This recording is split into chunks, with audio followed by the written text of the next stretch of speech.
Assalamualaikum warahmatullahi wabarakatuh dan selamat petang. Yang berusaha Tuan Romaino bin Rabu, Pengarah IPG Kampus Pendidikan Teknik. Yang berbahagia Dr. Nordin bin Abu Bakar, Timbalan Pengarah IPG Kampus Pendidikan Teknik. Barisan Ketua-Ketua Jabatan, Ketua-Ketua Unit, Barisan Pensyarah-Pensyarah dan juga siswa-siswi pendidik guru IPG Kampus Pendidikan Teknik. Terima kasih saya ucapkan kepada Jabatan Ilmu Pendidikan kerana menjemput saya untuk berkongsi sedikit berkenaan program DIKTOK dalam tajuk High Quality Project Based Learning.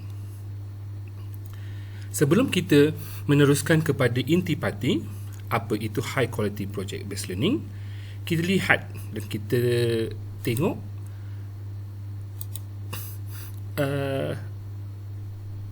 pendekatan-pendekatan yang terlibat. Terdapat pelbagai bentuk pendekatan pengajaran yang memenuhi ciri-ciri pembelajaran aktif yang kebanyakannya berasaskan kepada teori konstruktivism. Antaranya ialah pendekatan pembelajaran berasaskan projek, PBP atau PBL, Project Based Learning. Sebelum kita meneruskan kepada perkara yang lebih lanjut, terdapat kita lihat apakah perbezaan project dan juga project based learning. Project can be done alone. Project based learning memerlukan collaboration dan juga panduan daripada guru. Project adalah berkaitan dengan produk. PBL berkaitan dengan proses.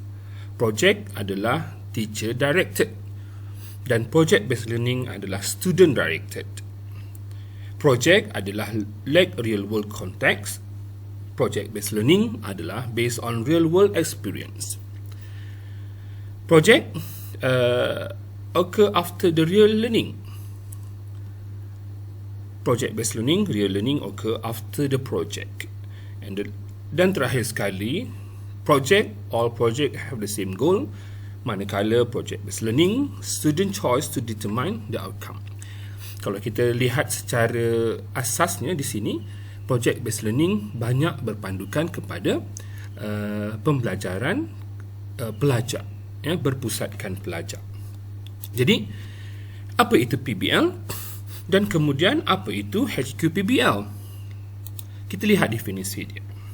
Project-based learning is a teaching method in which students learn by actively engaging in a real world and personally meaningful project. Pembelajaran berasaskan projek ialah proses pembelajaran yang berlaku melalui tugasan dengan matlamat akhirnya pelajar menghasilkan sesuatu projek. Roslina dan Ihsan 2019.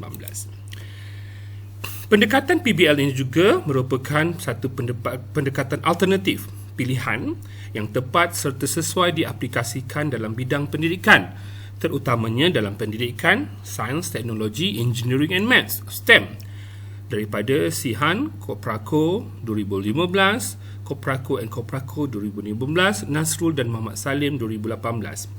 Juga PBL ini sesuai dipraktikkan dalam bidang matematik. Kajian daripada Bayer, Chin, Garfield, Nur Nadiah Puzi, Syahbudin Hussein 2019, Siswono, Hartono and Koha 2018 bagi menyediakan pelajar dengan kemahiran abad ke-21. Pelajar yang telah menjalani pembelajaran melalui kaedah PBL ini menunjukkan peningkatan terhadap pencapaian akademik,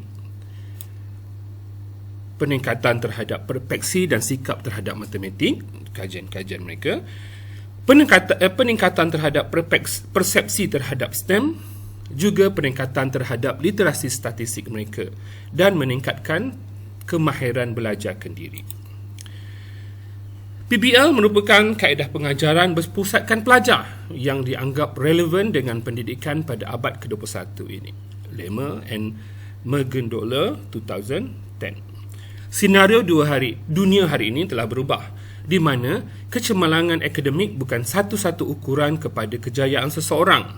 Kemahiran dan bakat adalah satu bonus bagi mereka dalam alam pekerjaan di masa hadapan.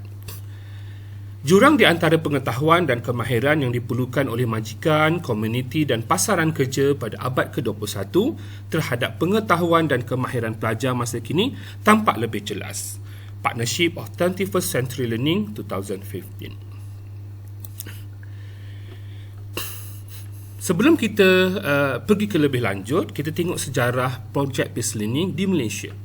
Sebenarnya di Malaysia kita telah bermula pada tahun 2006 dengan penerbitan Project Based Learning Handbook Educating the Millennial Learner sebagai satu langkah memperkenalkan kaedah pembelajaran berasaskan projek ke dalam arus perdana. Penekanan Project Based Learning sebagai satu strategi yang membawa kepada pelajar mempelopori ilmu keluar daripada tradisi bilik darjah lama yang memfokuskan guru sebagai pemberi ilmu. Sebaliknya, guru sebagai facilitator dan atau pemudah cara dan membimbing pelajar membina pengetahuan dan kefahaman. Terdapat 8 elemen asas bagi Project Based Learning. Ini adalah Project Based Learning yang tradisional. Kita tahu banyak thought berbeza, maksudnya banyak pendapat-pendapat berbeza, tapi kebanyakannya memenuhi kepada 8 elemen dalam Project Based Learning. Antaranya adalah significant content, a need to know, diving questions, voice and choice by students, 21st century skills, in-depth inquiry and innovations, reflection and revision, and public presentation.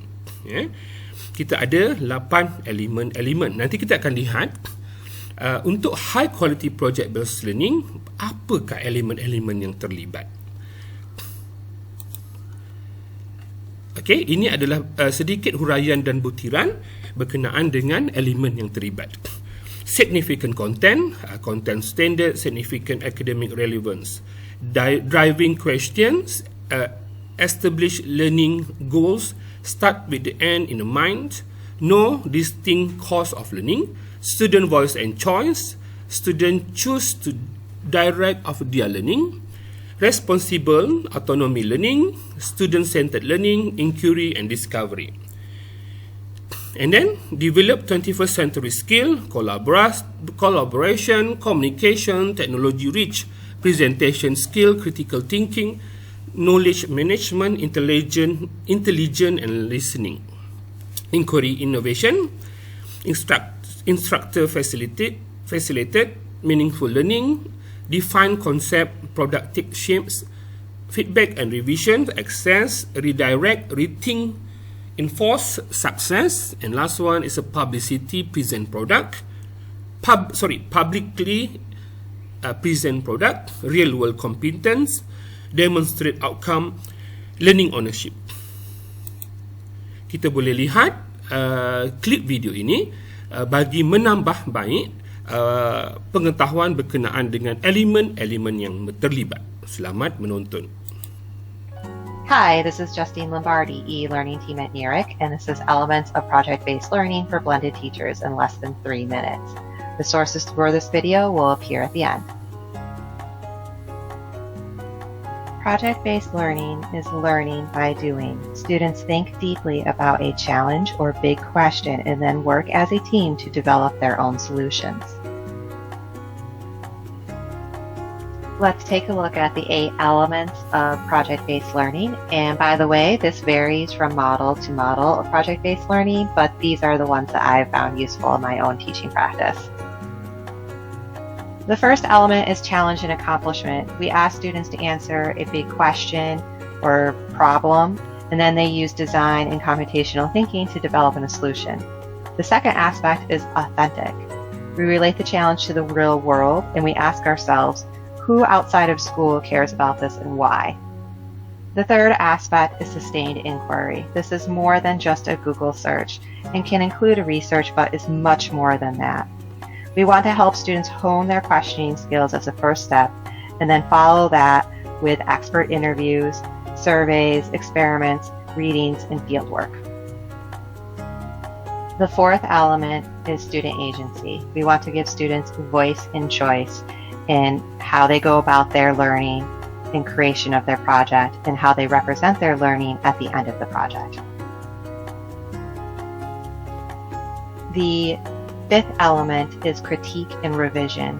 Project-based learning is an iterative process for students. They receive feedback from their facilitator, target community, and peers, and make revisions throughout the process. The next aspect is a public product. Students present a solution in public presentation or is publicly published. The seventh element is skills. Project-based learning helps students hone skills for college and career, such as critical thinking, collaboration, problem solving, and pitching their ideas. The last aspect is reflection. After completion, students reflect on the process and their learning and what they might do differently or the same in the future.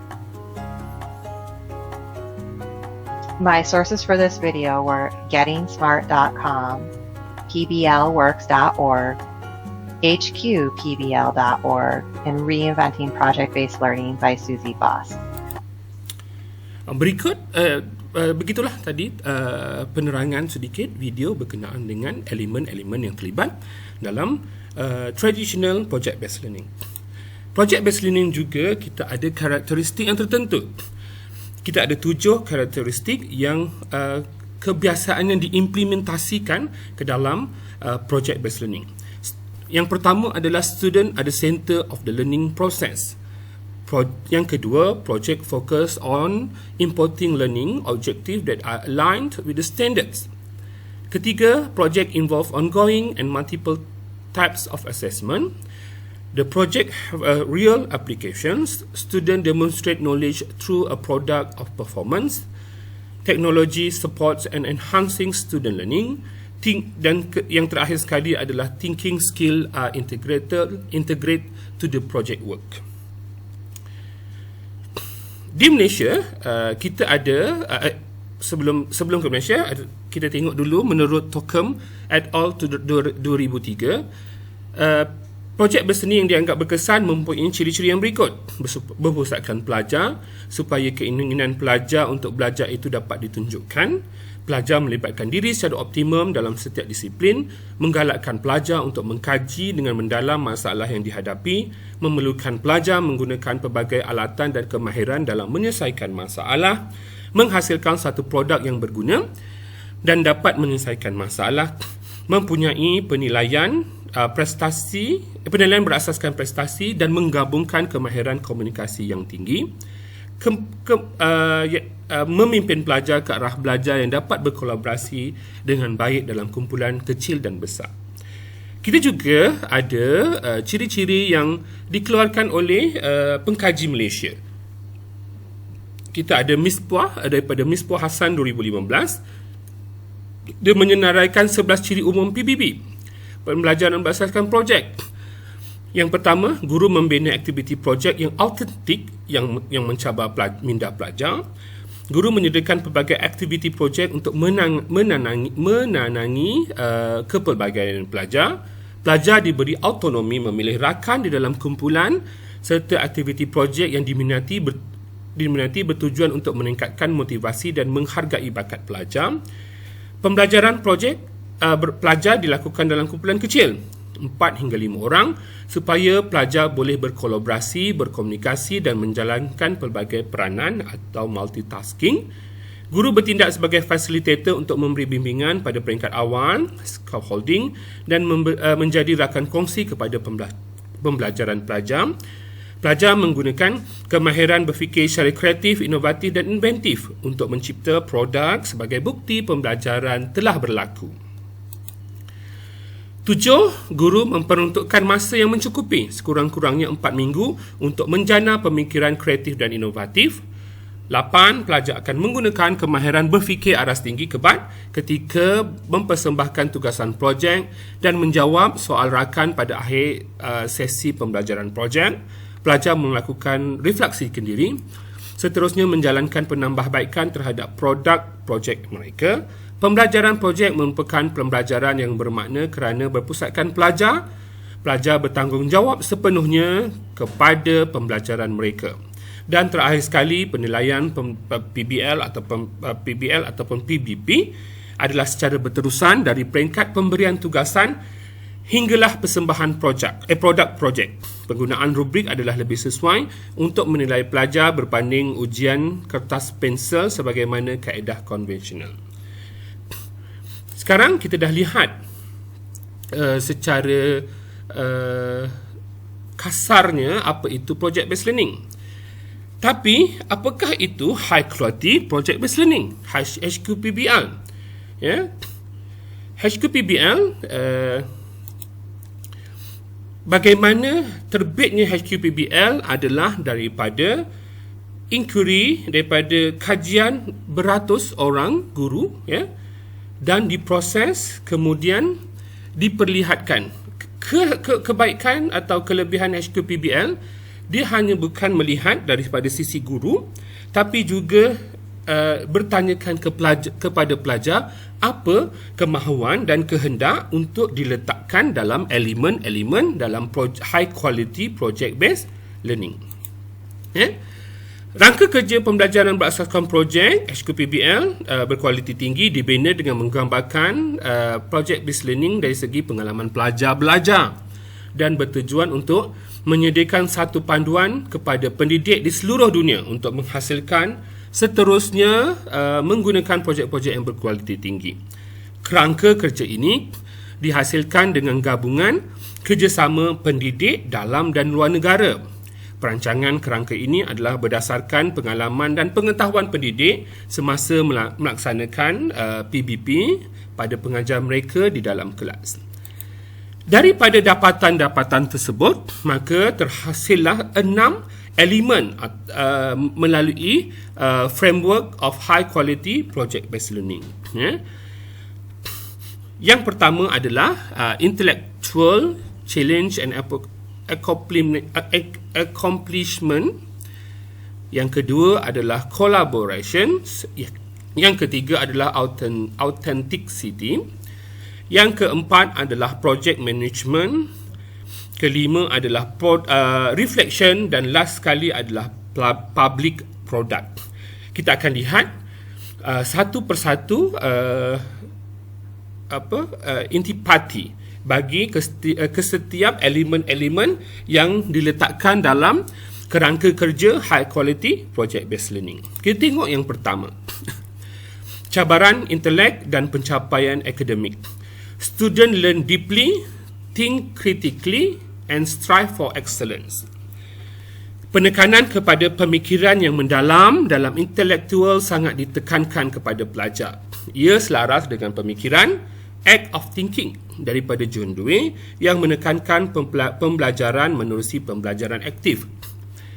Menerusi HQPBL, pelajar didedahkan dengan masalah yang mencabar dan perlu diselesaikan dengan mewujudkan persoalan yang kreatif dan inovatif. Yang kedua, authenticity, iaitu keaslian produk.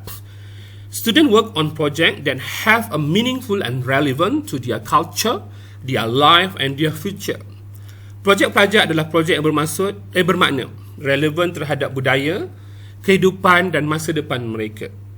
Projek-projek yang direka oleh pelajar biasanya adalah perkara yang basis. Maka, guru perlulah memberikan panduan dan cadangan penambahbaikan terhadap idea-idea pelajar supaya ia jadi lebih bermakna.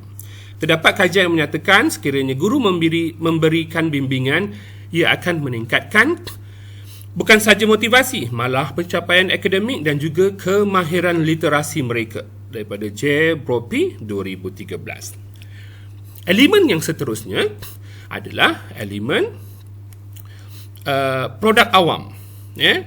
Student work in publicly display, discuss and kritik. Produk pelajar dipamer, dibincang dan dikritik. Menerusi HQPBL, pelajar digalakkan untuk berkongsi hasil produk dan kajian mereka kepada umum. Pembelajaran bukanlah perkara yang peribadi tapi wajar dikongsikan dengan komuniti. Perkongsian ini bermula dengan rakan di dalam kumpulan, kepada rakan di dalam kelas, guru, ibu bapa, seterusnya kepada ahli komuniti. Sebab tu kebiasaannya untuk public product ini, pelajar memaparkan produk-produk kajian mereka ataupun project based learning mereka di dalam media sosial. Kita menggalakkan pelajar untuk mempamerkan ke dalam publik supaya ada perbincangan dan juga kritikan membina daripada audience untuk penambahbaikan. Kerana project based learning ini bukan dia adalah pembelajaran yang dinilai sepanjang projek itu dilakukan, bukan pada waktu-waktu tertentu. Kita pergi kepada collaboration, kolaboratif. Student collaborate with other student in person or online or receive guidance from adult mentors and expert. Bagusnya untuk project based learning, high quality project based learning, dia memberikan pelajar untuk berhubung kepada pakar-pakar subjek. Ya. Kita akan lihat nanti bagaimana aktiviti-aktiviti tersebut dijalankan. Pelajar berkolaboratif bersama rakan pelajar secara bersemuka atau atas talian dan menerima bimbingan daripada mentor yang pakar dalam bidang tertentu. Kolaboratif ataupun kerjasama merupakan antara kemahiran yang diperlukan terutamanya dalam alam pekerjaan. Ya. Pada alam pekerjaan, setiap individu itu dituntut supaya dapat menggunakan kemahiran kolaboratif dalam menghasilkan kerja dan menyelesaikan sesuatu masalah. Betul. Ya. Dalam apa-apa kerja pada masa sekarang, kelebihan untuk kemahiran dalam kolaboratif adalah satu bonus kepada pelajar tersebut. Ya? Sebab itu, menerusi HQPBL, kita boleh mendidik lebih awal pelajar-pelajar kita, mungkin pelatih guru kita, untuk berkolaboratif ya, bersama pakar-pakar di luar. Terusnya adalah pengurusan projek. Ya? HQPBL menekankan pelajar perlu mempunyai kemahiran membuat keputusan. Setiap keputusan yang diambil menerusi perbincangan atau antara pelajar ataupun berdasarkan pengalaman dan kemahiran mereka sendiri, ataupun perbincangan bersama dengan pakar yang kita telah pilih melalui elemen kolaboratif tadi. Kemahiran-kemahiran membuat keputusan dan menguruskan projek akan menjadi asas kepada alam pekerjaan mereka akan datang. Ia akan menjadikan pelajar berani membuat keputusan, berani menyampaikan idea dan berani bertindak. Ini penting. Kehidupan sekarang memerlukan kita untuk segera membuat keputusan. Segera untuk kita tidak tahu bila kita akan dilantik untuk menjadi seorang ketua ataupun leader. Leader bagi satu-satu task. Jadi dengan kemahiran yang kita buat berdasarkan HQPBL, kita boleh melatih pelajar-pelajar kita untuk menjadi seorang ketua yang baik. Ya, kerana pengalaman-pengalaman daripada HQPBL inilah memberikan memberikan mereka pengalaman awal untuk menjadi seorang ketua yang baik. Ya. Dan last sekali adalah untuk membuat reflections. Student reflect on their works and their learning thought on the project. Projek yang mereka hasilkan adalah cerminan pembelajaran mereka. Pelajar mendalami pemahaman dan pengetahuan terhadap diri mereka serta projek yang mereka jalankan. Pembelajaran menjadi lebih teratur kerana PBP, pembelajaran berasaskan projek, mereka sudah tahu apa yang diperlukan untuk menjadikan pembelajaran itu lebih bermakna. Refleksi diperlukan bagi penambahbaikan untuk projek-projek seterusnya. Refleksi tersebut kebiasaannya adalah melibatkan peer refleksi daripada rakan sebaya, daripada expert dan daripada diri itu sendiri, self-reflection. Jadi sekiranya diberikan task pada masa akan datang, setiap pelajar tersebut sudah tahu apa keperluan-keperluan yang diperlukan untuk menjadikan project based learning mereka itu satu benda yang lebih baik daripada the previous project. Jadi begitu. Kita dah tahu ke-6 dan telah dihuraikan 6 elemen yang terlibat. Tapi bagaimana untuk meletakkan HQPBL dalam pengajaran matematik? Kebiasaannya HQPBL ini lebih biasanya pembelajaran berdasarkan projek adalah lebih sesuai untuk digunakan bagi mata pelajaran Queen of Knowledge, iaitu pembelajaran sains. Tapi saya menerapkan HQPBL dalam pembelajaran matematik di IPG Kampus Pendidikan Teknik. Sebelum tu kita tengok bagaimana HQPBL yang ingin dibina ini diasimilasikan dengan teori-teori, digabung jalinkan dengan teori-teori konstruktivisme, konstruktivisme, teori kreativiti dan juga pembelajaran berasaskan inquiry. Kalau kita lihat modul tersebut, kita ada beberapa elemen-elemen dalam pembelajaran KPPB ni. PBP ni, pembelajaran berasaskan projek. Pensyarah merancang tema yang mencabar intelek guru, pelatih dan juga autentik. Guru pelatih diberikan autonomi untuk memilih projek berdasarkan pengetahuan, minat dan cabaran. Guru pelatih melaksanakan projek secara kolaborasi dalam kumpulan kecil yang ahli kumpulan terdiri dari pelbagai kemahiran dan latar belakang budaya. Kerana kita tahu IPG adalah kita ada kita ada pelbagai budaya di dalam IPG. Jadi kita perlu mengharmonikan mereka dengan melalui project based learning. Pencarian maklumat dikumpulkan dengan menggunakan pelbagai kaedah bersifat pemikir kreatif kritis, menerusi sifat inquiry dan pengintegrasian terhadap ICT. Pengurusan projek secara berkesan, ketua dan ahli kumpulan memainkan peranan dan masing-masing dengan baik. Mereka membentuk produk secara hands-on dan kreatif, memperuntukkan masa yang sesuai, perkongsian proses dan hasil projek secara berterusan melalui media maya atau bersemuka. Proses penilaian penambahbaikan produk berlangsung sepanjang produk dijalankan. Guru pelatih menentukan sendiri siapa nak jadi mentor, pembimbing akademik, penasihat projek mengikut kesesuaian. Pembentangan projek, refleksi secara kendiri dan kumpulan. Pensyarah bertindak sebagai fasilitator. Saya mengimplementasikan HQPBL ini dalam pembelajaran topik statistik asas bagi 4 kelas pendidikan Islam 1 PPI SMP, pendidikan Islam 2 bagi kelas RBT 1 dan RBT 5. Terdapat beberapa aktiviti, ini adalah beberapa contoh. Ini adalah beberapa contoh aktiviti. Kita ada pembelajaran berkualiti, kampus lestari.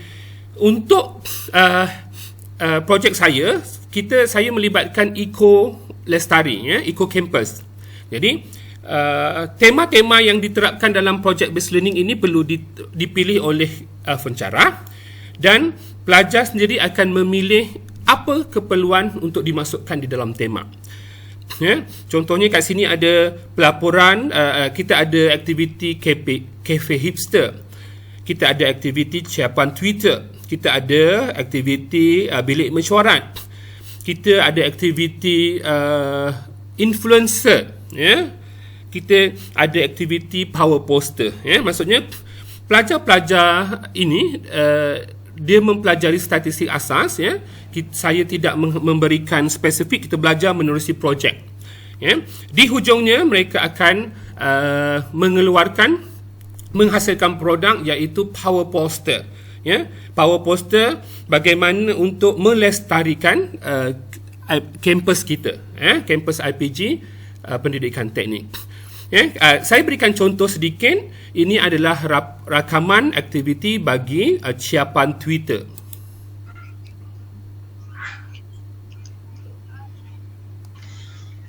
Bismillahirrahmanirrahim. Assalamualaikum warahmatullahi wabarakatuh.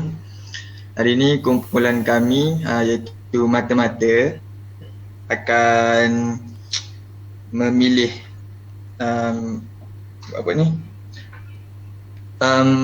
tema yang berdasarkan isu amalan lestari. Kami akan memilihlah tema, lepas tu kami akan bincangkan apa sebabnya kami memilih tema tersebut. Lepas tu apa lagi? Kami akan objektif, kepentingan, populasi dan sampel projek. Okey.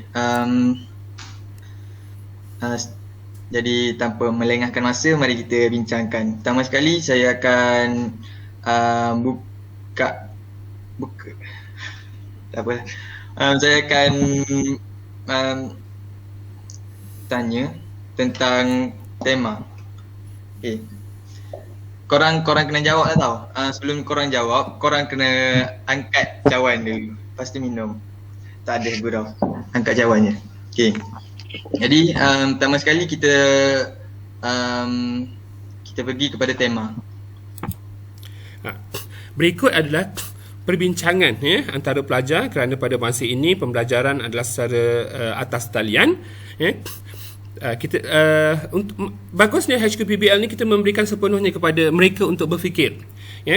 Kita berikan tema, tapi justifikasi untuk setiap tema-tema di bawah itu adalah berdasarkan daripada pemikiran mereka sendiri. Seterusnya adalah aktiviti bagi kafe hipster. Kita tengok sedikit tayangan berkenaan dengan aktiviti kafe hipster. My God. Okay, Assalamualaikum warahmatullahi wabarakatuh. Untuk tugasan kali ini, saya Nurul Fatihah Alia binti Mak Sidik sebagai ketua perbincangan. Saya Hibatullah binti Mazlan sebagai chairman Twitter. Saya Nur Syafina Natasha binti Azman sebagai netizen. Dan saya Muhammad Syazwan bin Muhammad Nawi sebagai netizen. Dah. Okey, tajuk kita pada kali ini adalah penggunaan allowance di kalangan pelajar. Okey, silakan siapkan Twitter yang pertama. Okey. Seterusnya adalah aktiviti rakaman aktiviti bagi bagi aktiviti influencer media sosial.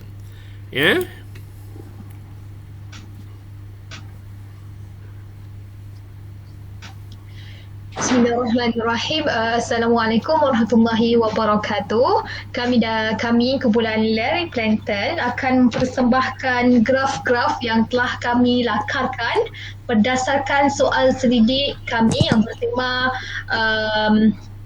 allowance siswa guru yang menjadikan IPG Kampus Pendidikan Teknik sebagai tempat uji kaji kami. Jadi dalam pembentangan kali ini kami akan membentangkan data tidak terkumpul dan seterusnya kami akan terus kepada data terkumpul. Kita boleh lihat bahawa setiap aktiviti ini sebenarnya kita masukkan elemen-elemen statistik di dalam aktiviti tersebut. Jadi secara tidak langsung dalam menghasilkan produk akhir dia mempelajari kita integratekan kita mengintegratekan, maksudnya dah tak ada lagi secara formal jadi pembelajaran itu dijalankan secara projek. Akhir sekali setiap kumpulan-kumpulan tersebut saya rasa kita ada lebih kurang dalam 15 kumpulan. Dia telah menghasilkan satu projek akhir. Projek akhir adalah power poster berdasarkan dapatan-dapatan atau data-data yang diambil sendiri daripada pelajar-pelajar di dalam kampus. Kita ada, kalau di sini kita ada projek tabung hijau. Adakah anda seorang penabung yang bijak? Dalam kampus Lestari kita ada pengurusan keuangan, elemen pengurusan keuangan dalam kampus Lestari. Kemudian kita ada projek pencemaran alam sekitar di IPG. Jadi dekat sini dia ada cadangan untuk mengatasi apakah kelebihan, apakah kekurangan. Dan yang di sini pula adalah projek kampus hijau. Apa kekuatan penambahbaikan. Data-data ini diambil menerusi pembelajaran statistik asas. Kemudian kita letakkan dalam power poster ini. Kita letakkan di dalam power poster ini. Daripada Eco HQPBL statistik asas inilah saya saya nampak ada potensi untuk digunapakai oleh pensyarah-pensyarah lain. Jadi kita masuk dalam pertandingan melibatkan penggunaan Eco HQPBL dalam statistik asas dalam pertandingan yang dianjurkan oleh JPPI. Secara rumusannya saya melihat HQPBL ini bukan hanya boleh digunapakai oleh Queen of Knowledge, iaitu subjek-subjek sains, tapi juga boleh diimplementasikan kepada pelajar kita dalam pelbagai subjek. Disebabkan oleh kerana kita nampak dia punya impak yang akan dihasilkan menerusi pengimplementasian HQPBL dalam subjek-subjek tertentu. Itu saja daripada saya, Encik Afian Akbar bin Mustam, sedikit perkongsian berkenaan dengan program DIKTOP kita. Sekian. Assalamualaikum warahmatullahi wabarakatuh. Terima kasih.